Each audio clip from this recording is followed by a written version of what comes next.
Thank you, Pedro and Amarnath.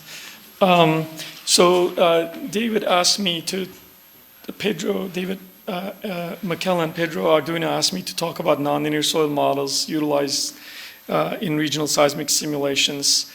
And I'm going to actually use my opportunity at the podium to also perhaps preach to the choir, but talk about the importance of simulated ground motions in regional assessments.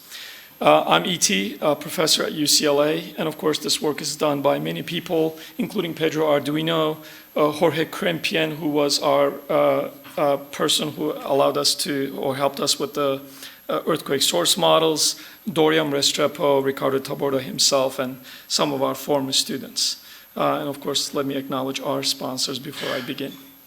Again, as I was telling you, I'd like to first give a little bit about the big picture, my opinions about the big picture in simulating ground motions at regional scales. And then I'm going to go to my assigned task, which is to talk about nonlinear soil models. And I'm not going to talk about all the nonlinear soil models, but rather talk about a pretty good one that we have chosen to implement into our workflows. So I'll give a little bit of background on that, some formulation, and then, of course, some of the verification and validation studies we have done on that particular soil model before we started using it in our work. And I'll show you some preliminary results from our ongoing work, which is again related to the city of Istanbul. We've done some rupture to rafters type of work. Some of that involves the utilization of these nonlinear soil models. And I will show you results from our studies with linear soils versus nonlinear soils. So we can see how much time it takes to run these more complex models compared to linear ones, and of course, how much the results might be different. So the big picture. We're interested in doing regional assessment, and more of us these days are trying to do that. Brett showed some results for regional assessments. Why do we want to do that? Because hazards are affecting big regions, entire regions, and the big picture is needed for answering many questions. For example, if you're trying to devise actuarial plans, insurance companies, you'd like to see the big picture to figure out your liabilities. If you're a part of what I was talking about was looking at the need to look at regional assessment. And we are looking at regions because we'd like to draw actuarial plans. Insurance companies need that information. Urban planning and public policy decision makers need this big picture information. Of course, last but not least, emergency service planning, first responders need the big picture information. And I would argue that to be able to get this big picture information, you need self-consistent suites of ground motions that embody site-specific responses, directivity effects, nonlinear soil results, and all the spatial correlations in them. Because otherwise, you might be getting some errors. And at this point in time, I don't think as an engineering community, we know the magnitude of our errors yet. We have to do those parametric studies, make those comparisons in the way, for example, Brandon Bradley was describing, and understand sort of the magnitude of the uncertainties and our errors, and then decide on that. But I believe simulated ground motions will play a large role in that. It is precisely because our built environment is highly interconnected. This includes transportation networks, because a part of it's damaged, but it doesn't necessarily mean that the entire network is dysfunctional. We'll have to be looking at the system as a whole. And of course, it includes seismic risk assessment of lifelines. They're highly interconnected. Even buildings, I would argue, are interconnected. My basic example is that if you're, for example, designing a hospital and you're just thinking about that entity solo, that's your focus of attention, and you put shear walls and base isolation systems and said, this is a perfectly well-designed facility that is going to be perfectly functional during an earthquake. But of course, an earthquake hits, and then the bridges that connect the hospital to the surrounding environment are, say, maybe broken, and of course, the hospital cannot receive the patients, the doctors may be stuck at home, etc. So the functionality of the hospital itself is not a function of its own structural components, but rather how it is connected to the environment. So all of these questions can be, I think, gainfully correctly answered through simulated ground motions. Whether simulated ground motions will supplement or complement the current technologies, I do not know, but that's a question we should collectively try and answer. In this whole quest, we need to be able to create models of things, predictive models of things, inventories of buildings and all of that.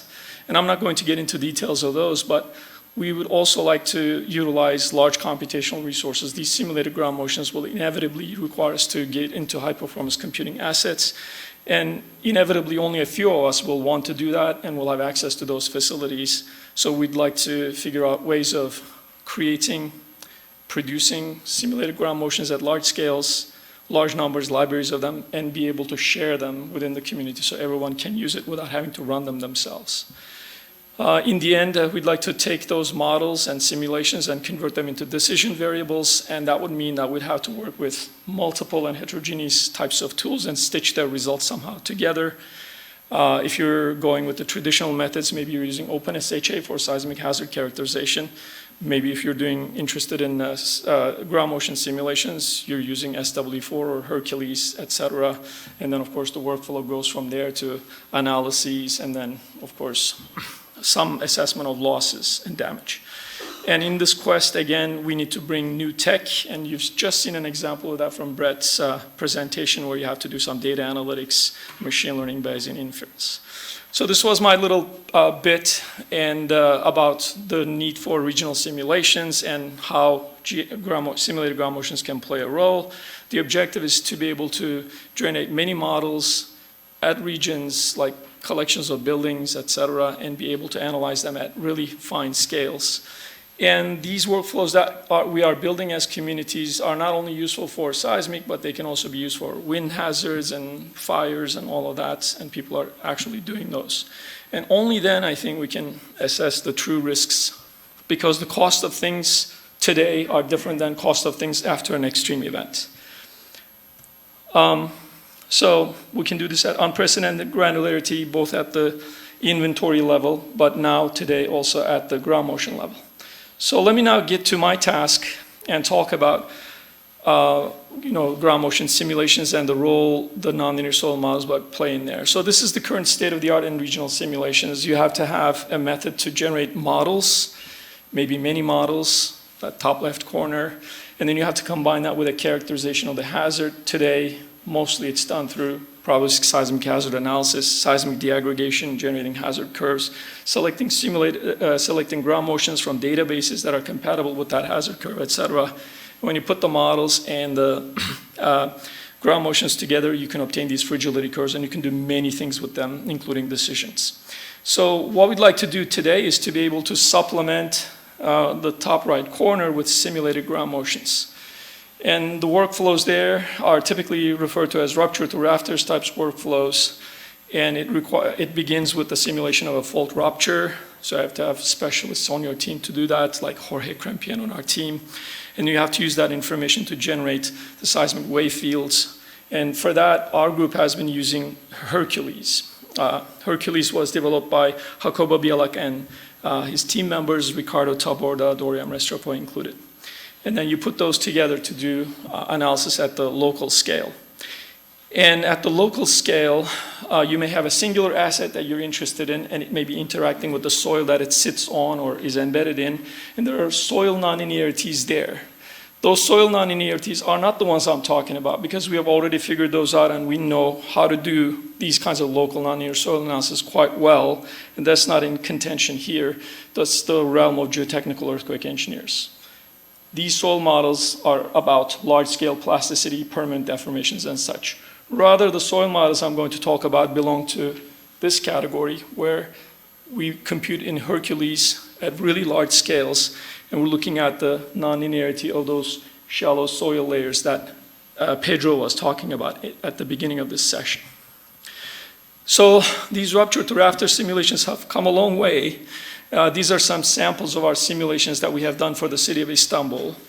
And it is fair for me to say that today, I think with tools like Hercules and SW4, you can climb up in the frequency range quite high.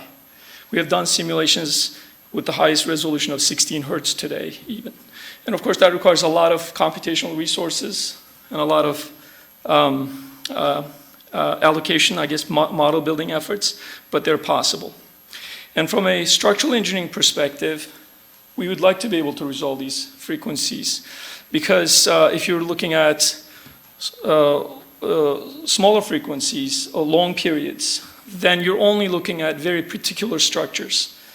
If you'd like to look at the large city-scale inventories of buildings, et cetera, their frequencies of interest are going to be high. And unless you're resolving those frequencies, you will not be able to assess the risks that they're exposed to on their seismic hazards. So you need to be able to climb up to 10 hertz and perhaps even beyond to be able to do civil structural engineering, even geotechnical engineering. Okay, so what is the behavior of these nonlinear soils for these very large-scale simulations? And these soils, I'm going to collectively refer to them as confined deep soils. So these confined deep soils will transmit the motions that the bedrock experiences to the surface. And typically people think of these motions as vertically propagating, horizontally or vertically polarized waves. And they're under high confinement, so they don't have a lot of room to maneuver. So they're going to move, so they're going to experience relatively small strains, maybe up to 3%, maybe up to 5%. They're going to exhibit and experience minimal permanent deformations, except perhaps when the deep layer liquefaction events happen. But it's still highly hysteretic. And for example, the generic behavior of a little box of soil there is going to be exemplified by that plot, where you're seeing the shear stress versus shear strain. So there, if you look at it a little bit closer, the backbone curve is nonlinear, so you'll have to be able to capture that nonlinear behavior. And people have been aware of this kind of behavior way back when. In the 70s, I guess Seed and Idris and Hardin and Drevenevich wrote papers and developed models for it. So it's not something that was discovered like recently. It's very old, in fact. If you take a closer look at that backbone curve, it's very nonlinear. And of course, the moduli is changing with deformation. So you need to be able to capture that behavior, whether you're going with secant or tangent-based models. So then, by looking at these observations, folks back then have created these models where the shear strain has a dependence, shear modulus has a dependence on the shear strain, and this characteristic sort of inverted S shape. And the normalized version of that curve is very well known in the geotechnical engineering community as the G/G max curve. If you say that word, everybody in the geotechnical engineering will understand what that means, G/G max curve. So this is particular to the behavior of these confined soils. Apologies for the extra animations. The soil also obviously exhibiting some hysteretic behavior, that area under that curve, and that is the hysteresis that you also have to model. And that hysteresis is also strain dependent. So there are these two very peculiar specific features of the confined deep soils that you need to model. G/G max, right? Strain-dependent moduli, and also strain-dependent damping. And these are not figments of our imagination. There have been countless experiments and observations in the field that actually fit this kind of data. Again, apologies for that extra animation there. So there were many nonlinear soil models offered to mimic this behavior, ranging from the simplest ones to more complicated ones. The first at the top is not actually a linear model, but rather an equivalent linear model that you'll adjust to the level of strain, maximum strain perhaps you're observing during the field. So that's an equivalent linear model, which is commonly used in these 1D site response analyses. People were not satisfied with that, and they added phenomenologically nonlinear models, those that you could find in, for example, deep soil. They will give you this amazing-like behavior with shear-dependent moduli, but only in a phenomenological sense, not very physical or thermodynamically necessarily consistent. Again, people were not satisfied, and they created more sophisticated models. Multi-surface plasticity models come to mind. They're pressure-dependent. They're typically for very large strains, and also very near-surface models. They're too expensive, so some people thought maybe they could come up with a minimalist model that will give you the G/G max behavior and the damping behavior. And the one that I'm going to talk about is such a minimalistic multi-axial plasticity model. The person who came up with that, and I do not know the original history of it, is Ron Borja from Stanford. So he wrote a paper, which we all read, Boris Yeremich, Pedro Ardino, myself, etc., and we started using it in our modeling. That model itself was inspired by observations at a test site in Taiwan, which was funded by a project from the Electric Power Research Institute in collaboration with the government of Taiwan. They have created a scaled nuclear structure model, and then they have instrumented the surrounding soils and waited for earthquakes to happen. And a few earthquakes happened, and Ron Borja was one of the people who observed the data from those earthquakes, and he was inspired to develop this minimalistic model, and these are his data. So those are his G over G max and damping curves, and on the right-hand side, his validation data, which he blindly predicted. There are 2 time series there for each of these little plots, which are different stations in the site. One of them is the measure, the other one is the one that is predicted by his model. His model is a bounding surface plasticity model with a vanishing elastic surface, and it is only 6 parameters. Linear elastic model will be 3 parameters, right? 2 parameters for Young's modulus, Poisson's ratio, or bulk modulus, shear modulus, plus at some damping term. So this is not more expensive than a linear model. So it's really the minimalistic model. You take everything else that you don't need, you get Borja's model. It has shortcomings. I'm not going to get into the details of it, but it will do the work for these deep confined soils. When you implement it, you can get your curves, you can get your hysteretic behavior, and you can model it, you can compute with it pretty efficiently. We've implemented it in various platforms. I implemented it in Abacus, Pedro implemented, or Boris implemented, or both in various versions of OpenSeas, etc. It's available. And if you need the model, you can ask us and we'll give you free. So here's the validation of it. And when I say validation, it's an experimental validation. So this is the results from a centrifuge test carried out by Shide Dashti and her team at UC Boulder. And they were looking at the behavior of some buried water reservoir structures, and they were commissioned to do this test. They kindly shared their data with us. So what we did was we looked at their so this is the centrifuge bucket. It's spinning at a certain G. And then, of course, it scales up the model. At the bottom of the bucket is a shake table. It shakes it, applies the earthquake motions, and excites the whole structure. Here you're seeing a free field array of accelerometers. They collect the data during the test. And then, of course, the structure itself is instrumented with accelerometers and strain gauges, etc. So what we did was we looked at the free field data from several motions that they applied, back calibrated the soil model, and then blindly predicted responses at some accelerometer locations and on the structure itself. The nonlinear model works beautifully. It is easy to calibrate. Here you're seeing a comparison of the bending strains recorded on the specimen, the peak bending strains, and then the predictions of the model. Equivalent linear model also does a great job, but then for every amplitude of motion that you're applying, you have to recalibrate it because it is only good for that strain range. Whereas Borja-Amy's model, once you calibrate it, it'll work for an entire strain range of 0 to 3%. So it works quite well, and you get even bonuses like, you can predict surface settlements and things like that. So this is recorded data on the surface, D6 strain gauge, strain pot there compared to the predictions of Borja-Amy's model out of a finite element simulation. Again, we publish all this data, so you don't have to kind of look at the pictures. You can read the paper and take a look at how we've done it. We've done our own centrifuge test in a set of tests commissioned by Caltrans. We looked at 2 types of specimens. You're looking at our former PhD students who worked at the UC Davis centrifuge facility. And as part of our task, we also looked at the validity of the Borja-Amy's model through some finite element simulations of the tests we have done. And the short story there is that, yeah, it works well. So at least in a centrifuge sense, these models are veritable if you want to use them.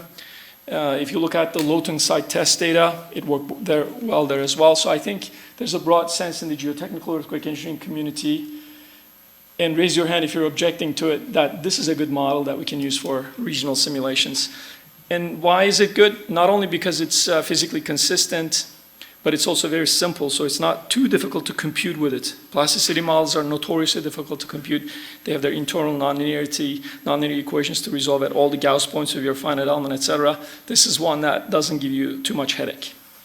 So we put together these into some toolboxes for our rupture to rafter simulations, and in the end, we resolved to also implement it into Hercules. So this model is available in Hercules, and you can also compute with it at regional scales. Here again, some comparisons of the rectangular specimen we had, accelerations and bending strains in their spectra for that test.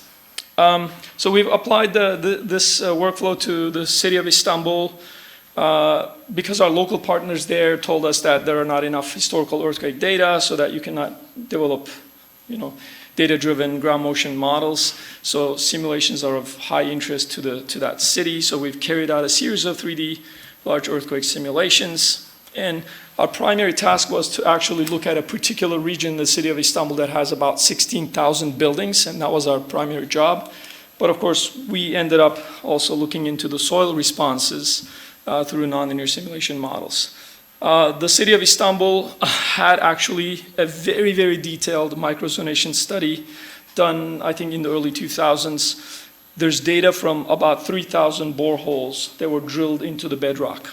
So all those little blue dots that you're seeing on the lower right-hand side, they correspond to a borehole where soil samples were taken, tested in the lab, and cataloged for us to use. So with help of Jorge Krempian on our team, we were able to simulate many ground motions at very high resolutions. The numbers of elements in some of our models ran up to 20 billion elements and things like that. So we could achieve really high resolution in our simulations. We have created a suite of 57 broadband simulations ranging in the highest result frequency from 8 to 12 hertz. So it's doable. It takes time, but not impossible. When it comes down to it, the nonlinear soil types in that city, in that region of simulation, were about 9 different types of soils, and we've embedded them into the Hercules model, and we have run multiple types of analyses with it. Before I get to that, I'll show you the study that we did for the buildings in the region. This is the Zeytinburnu district. We call it the Z district. It was singled out by the municipality there. They sent teams of people, engineers, who went building by building. From some buildings, they collected concrete core data, pictures, created metadata libraries, and they gave those to us so that we could create an inventory of building models. And we put Hercules and these building models together using some of the SimCenter tools to do some seismic fragility and loss analyses. They involve many, many simulations, millions of simulations themselves, but it is possible to put together these large-scale ground motion simulations and bring them together with detailed structural analyses. Again, if you have access to large computational resources, they really are not a big deal. So let's get to the sort of the basic questions we may have. What happens if you use linear versus nonlinear? And I don't have full answers. This is just the beginning of our research, so I have partial answers there. These are just kind of hot off the press, so to speak. So here's one particular set of simulations resolved up to 8 hertz with a linear model and a nonlinear model. The simulations were run at the Texas Advanced Computing Center, their machine called Frontera. These two simulations involved 6.6 billion elements each. And we were given an allocation of 22,000 plus cores on that machine. The linear model took 4+ hours to run. The nonlinear one was obviously a lot more expensive, but it was not too bad, 33 hours, so it's doable. Of course, not every one of us should be attempting these simulations, but if we do these simulations and we're able to share them, and if they're veritable, like they're believable simulations, they could be of use. And they're not impossible to get even for the nonlinear stuff. So here are some basic comparisons. And I don't want you to read too much into these, except for a very basic message, maybe. They're not the same. They are different, linear versus nonlinear. And you can, for example, use the intensity measures like peak ground velocity, peak ground acceleration to compare between the two, or maybe 3 different options. Here are some basic results. Let's take a look at the one in the middle, right?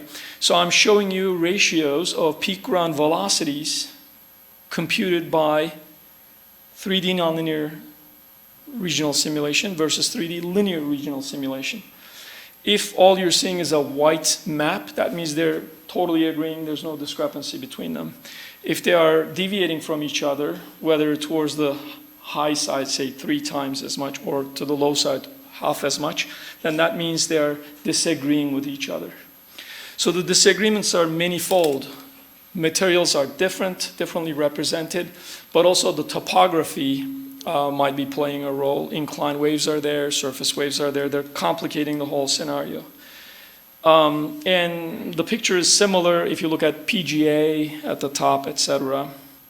So it probably is not a good idea to think that whether you're doing 1D site response analysis with linear or nonlinear models, they're good or good enough for representing the ground truth. Do I know whether the 3D simulations with Hercules, with the nonlinear model, are the ground truth? No, I don't know that. It requires validation further. But they're not agreeing with another physics-based model, 1D site response analysis, a physics-based model. They're not agreeing with it, and also they're not agreeing linear versus nonlinear. So spectral accelerations at several stations, I'm plotting them in the spectral coordinates. And you can see there are discrepancies at these different locations in Istanbul. These are just samples of it between linear and nonlinear models. But they're not in like a high disagreement with an empirical model, the Cho and Young model that's plotted there in green. So they're in the ballpark, but the devil is in the details. There are discrepancies for different frequencies. If you're designing a long period structure, you need to, do certain things. If you're designing a high frequency structure, you need to do certain other things. And the basic message is that soil nonlinearity can both amplify and de-amplify your seismic intensity measures. They may be amplitude-based or duration-based measures relative to linear. So there's a discrepancy that we need to take account of and then quantify. Therefore, nonlinearity should be incorporated into simulations pending research. The biggest impediment there right now, I think, is availability of soil data. So we need velocity profiles and information about soils. Once we have that, I don't think we have a computational burden. I think we can do a lot of simulations with relative ease. And then the final message there is that nonlinearity can be incorporated into simulations. 4